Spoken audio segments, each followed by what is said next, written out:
तुम्हाला छान असे मस्त मोदक बनवून दाखवणार आहे। त्याच्यासाठी मी असं हे घेतलेलं आहे, 1 वाटीला थोडंसं कमी गव्हाचं पीठ, त्याच्यात आपण टाकणार आहोत अर्धी वाटीला थोडंसं वरती मैदा, म्हणजे समानच हे आहे। तर बघू शकता थोडा रवा आपण थोडा जास्त घ्यायचा बरं का, आपल्याला मोदक खुसखुशीत बनवायचे, कडक कडक बनवायचे नाही, तोंडात टाकताच विरघळणार आहे। आता हा रवा पण मी छान असा चाळून घेते, बघू शकता।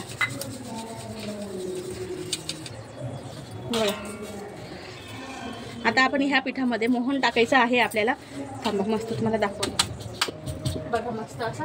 आता आपण ह्यात ना थोडं पहिले चवीप्रमाणे थोडंसं अगदी मीठ टाकायचं, म्हणजे आपले मोदक खूप छान होतात बरं का, चव पण छान लागते। आता मी गरम मस्त कडकडीत असं तूप गरम करून घेतलेले बघू शकता तुम्ही। आता आपण ह्यामध्ये टाकणार आहोत ते 1 मोठा चमचा हे तूप आहे।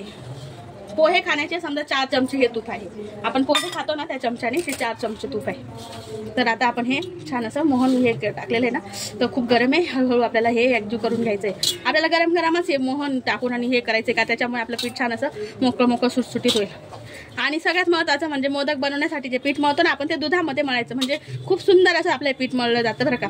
आणि चवीला मोदक पण छान होतात, खूप सोपी साधी, ज्यांना मोदक येत असणार नसतील ना ते सुद्धा असं बघून आणि करू शकतात एकदम सोप्या पद्धतीत।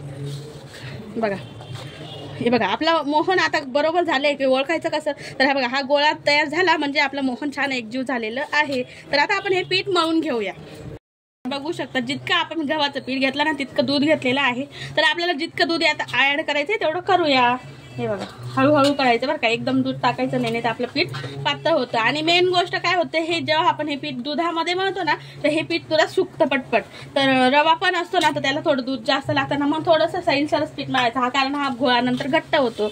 आणि मस्त असं आपलं पीठ हे ना 20 मिनिटं छान मुरू द्यायचं, बघा सुंदर असं मळलं जाईल का, एकदम छान। मी तर असेच मोदक करत असते, कारण माझ्या मुलींना असे मोदक फार आवडतात, त्याच्यामुळे मी असे मोदक बनवत असते। तुम्ही पण तुमच्या घरी नक्की बनवून बघा, आणि मोदक कसे झाले हे मला कमेंटमध्ये सांगायला विसरू नका बरं का। तर बघा बघू शकता अगदी अर्ध्या मिनिटात आपल्या पिठाचा गोळा अगदी मळून तयार आहे। आता आपल्याला हे पीठ मुरू द्यायचं आहे अर्ध्या तासासाठी पद्धतीने। आता बघा मी पीठ अर्ध्या तासासाठी मळून ठेवलं होतं ना, इतकं नरम आहे बघा, एकदम हलक्या हाताने आपले बोटं जाऊ शकतात। तर आता आपण हे छोटे छोटे गोळे लाटून घेऊया,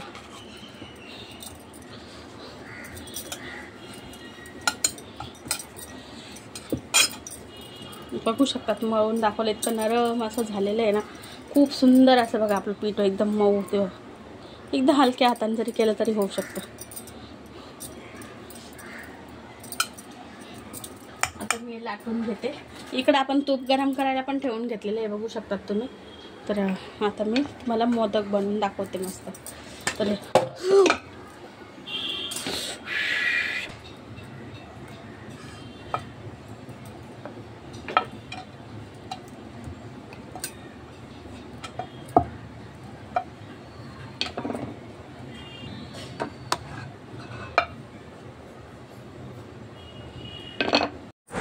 अशा पद्धतीने मी मस्त असे छान असे छोटे छोटे उंडे घेऊन आणि छान पुरीच्या आकाराच्या लाटून घेतले होते। आणि छान असं आता मोदक आपण भरून घेऊया, आणि वरचं टोक जास्त जाड करायचं नाही, नाही तर ते तेलामध्ये तुटून आणि छान आकार पण बिघडू शकतो आपल्या मोदकचा।